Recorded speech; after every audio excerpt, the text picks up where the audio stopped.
সুপ্রভাত। আগেই জানিয়েছি, আরও জানাচ্ছি, পরে আবার জানাবো। সুপ্রভাত বন্ধুরা।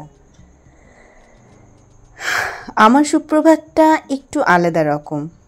অনেকজনকেই দেখেছি যে কী সুন্দর সকালবেলায় একটু ধীরে সুস্থে উঠে তারপর রান্নাবান্না শুরু করে একটু চায়ে চুমুক দিয়ে। কিন্তু আমার এতে তাতে কোনো কষ্ট হয় না, ভালোই লাগে। সকাল 6:30 বা 6টার মধ্যে আমাকে রান্না কমপ্লিট করে স্কুলে যেতে হয়। তাই রান্নাগুলো করে নিলে বা ঘরের কাজগুলো যতটা সম্ভব আমি এগিয়ে রাখতে পারি, এসে অনেকটা রেস্ট পাওয়া যায়। এরপরে আপনাদের মনে হতেই পারে যে সকালবেলা রান্না করার কি দরকার। দেখুন, আমার আসবার টাইম নেই, কিন্তু আমার হাজব্যান্ডের যাওয়ার টাইম আছে। দুজনাকারই টাইম অ্যাডজাস্ট হয় না। তো সকালবেলায় উঠে কী বা করব, সেই তো আমায় উঠতেই হবে। কোনো দিন 4টা, কোনো দিন 4:30, কোনো দিন 5টা বাজছে। তো উঠেই আমি রান্নাবান্নাগুলো শুরু করে দিই। রাত্রিবেলায় আপনারা দেখেছেন আগের ব্লকেও যে আমি রাত্রিবেলায় তরকারি কুটে এবং বাটনা বেটে সব কিছু রেডি করেই রাখি, কারণ এতটা সময় হয় না। আর আরেকটা কারণ হচ্ছে, সকালবেলায় যদি এই শব্দগুলো করি তাহলে ঘরে যিনি নিশ্চিন্তে যাকে আমি ঘুমোতে দিচ্ছি তার কিন্তু ঘুম ভেঙে যাবে। আর কারোর ঘুম ভাঙানো আমি একদম পছন্দ করি না, কারণ আমি নিজেই নিদ্রাহীন চোখে সবসময় থাকি। তো আমি ঘুমের যে কি কদর সেটা হাড়ে হাড়ে বুঝি। তাই চেষ্টা করি কি রকম করে এই প্রতিটা কাজ নিস্তব্ধে নিশ্চুপভাবে করতে হয়। জামা কাপড়গুলো তোলা আছে, সেগুলো তরকারিটা জাস্ট কষতে কষতে আমি গুছিয়ে নিচ্ছি, যাতে কাজটা একটু এগিয়ে থাকে। আর ভোরবেলার দিকে বড্ড ঠান্ডা, রাত্রেবেলার দিকে জানলা কাপড়গুলো খুলে দিই। সকালবেলা আবার ওই 11টা-12টার সময় আমি স্কুল থেকে এসে আবার বন্ধও করে দিই। তো এই যে জল খেয়ে নিলাম, এরপরে জল খেয়ে পরে, কারণ না সকালবেলায় গলাটা বড্ড শুকনো লাগছে। তো এই গ্রীষ্মকালে গলা বারবার শুকনো হয়ে যায়, তৃষ্ণা লাগে, পিপাসা লাগে। তো মাঝে মাঝে মনে হয় একটু গলাটা ভিজিয়ে নিই। আর এদিকে দেখছেন আমি রান্নাটা কমপ্লিট করে এরপরে বাকি কাজগুলো কমপ্লিট করার চেষ্টা করব, কারণ না প্রতিদিন তো আর সমান হয়ে ওঠে না। তো সেই জন্য চেষ্টা করি যাতে সময়ের কাজ তাড়াতাড়ি শেষ করে পরে আমি স্কুলে সময় মতো পৌঁছে যেতে পারি। তো রান্নাবান্না এদিকে হয়ে গেছে, এরপরে আমি ঘরের বাকি কাজগুলো শেষ করে দিই। শুরু করলেই শেষ হতেই হবে। তো এইদিকে আস্তে আস্তে ঝাঁটা, ঘর মোছা এগুলো করলে, আর আপনারা হয়তো ভাববেন যে জানলা কপাট কেন বন্ধ রেখেছি। আমি বললাম যে আমার হাজব্যান্ড ঘুমোচ্ছে, তো সেই হিসাবে আমি চেষ্টা করলাম যে যেন সে শান্তিতে ঘুমোতে পারে। তো সেজন্য আমি সেরকম শব্দ বা কি আলো বাতাস সেরকমভাবে চালাই না। আর সকালবেলা ভোরবেলার দিকে যে ঠান্ডাটা দেয়, সেই ঠান্ডাতে না আমরা জানলা কপাটটা বন্ধ করে দিই। এই হচ্ছে আমার স্কুল যাওয়ার রাস্তা, যেটুকু পেরেছি নিতে, গাড়ি চালাতে চালাতে তো সম্ভব নয়। আর এটা কোন জায়গা বলুন তো? আমাদের এখানে সব থেকে জাগ্রত মন্দির, বাঁধা মৌতরের বড় মা বা বড় কালী মন্দির, প্রচণ্ড জাগ্রত। প্রতিদিন বলি হয়, বিভিন্ন দূরদেশ থেকে মানুষ এসে তার মানান বা মানসিক পূরণ করে। তো আপনাদেরকে দেখার অনুরোধ রইল, এই মা খুব জাগ্রত। তো বাড়ি ফেরার পথেই আমার স্কুলের রাস্তাতেই ওটা পড়ে, কারণ স্কুলের খুব কাছেই ওটা মন্দির। তো প্রতিদিনই ভাবি, কিন্তু আজ অমাবস্যা লাগবে, তার আগে একটু প্রণাম করে নিলাম, কারণ শনি রবিবার স্কুল ছুটি থাকে। আর শনিবারে যে মন্দিরের পুজো হবে অমাবস্যার, সেই পুজোটা তো আমি দেখতে পাবো না, তো সেই জন্য আজকেই প্রণাম করে এলাম। আর বাড়ি ঢুকে গেছি, পুরো একদম ভূতের মতন সেজে এসেছি, কারণ বাইরে দেখতে পাচ্ছেন কি হাওয়া দিচ্ছে, মানে হাওয়া না, এটা গরম হাওয়া, লু বইছে। তো পুরো মুখ টুক ঢাকা না রাখলে না এরপরে আমায় চেনা যাবে না, বড্ড মানে ক্লান্তি লাগে। যতই তাড়াতাড়ি ফিরি, যতই দেরি হোক ফিরি, কিন্তু এত ক্লান্তি লাগে না, মনে হয় পুরো একদম। ওই জন্য সকালবেলা আমি সব কাজ কমপ্লিট করে যাই, যাতে এসে পড়ে না আর সত্যি বলছি গো, এনার্জি থাকে না। তো চলুন এরপর স্নান করে পুজো করে খাবার খাবো, অ্যাজ ইউজুয়াল যা নিয়ম সেটা করতেই হবে। যতই একা থাকি, একা থাকার চাপ অনেক বেশি আর বিরক্তিকর, মানে সময়ে সময়ে মন বদলায়, যেটাকে বলে মুড সুইং। এই ভালো লাগে তো এই খারাপ লাগে। তো স্নান করে নিলাম। আমি সকালবেলা স্নান করি, কিন্তু আবার এসে পরে এই গরমকালে আরেকবার স্নান না করলে তৃপ্তি পাওয়া যায় না। আর আপনাদের সাথে কথা বলতে বলতে একটু চুলটা আঁচড়ে সিঁদুর ঠেকিয়ে, ওই যে বলে একটু করতে হয় স্নান করে পরে, তো সেইটা করে তারপরে পুজোটা দিয়ে দেব। প্রায় 12:30 একটা বেজে গেছে। যত তাড়াতাড়ি পুজো দেব ভাবি, তো কোনো দিন সকালবেলা আমি পুজোটা দিয়েই যাই।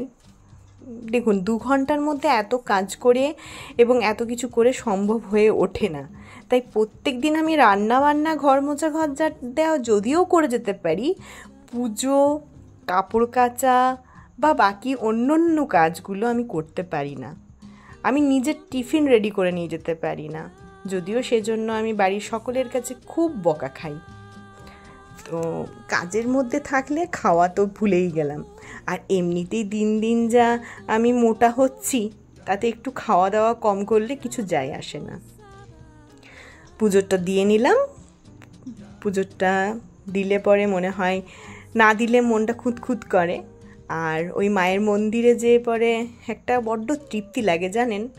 আপনারা যারা দেখছেন পারলে পরে যেখান থেকে দেখছেন পুজো একটুকু মন থেকে একটুকু মাকে নমস্কার জানাবেন, মা অবশ্যই আপনাদেরকে আশীর্বাদ দেবে।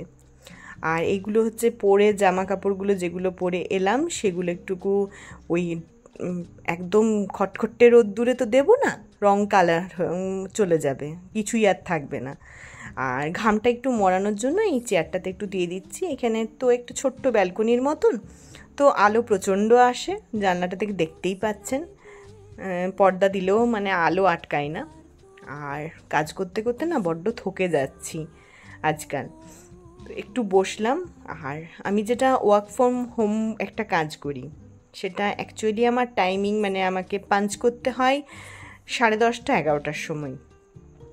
তো সেটার মেসেজ করা, মেল করা বা নানা রকমের যে কাজগুলো থাকে অনলাইন, তো সেগুলো আমি এই সময়টাতে গোটা দুপুরে এই কাজগুলোই করি।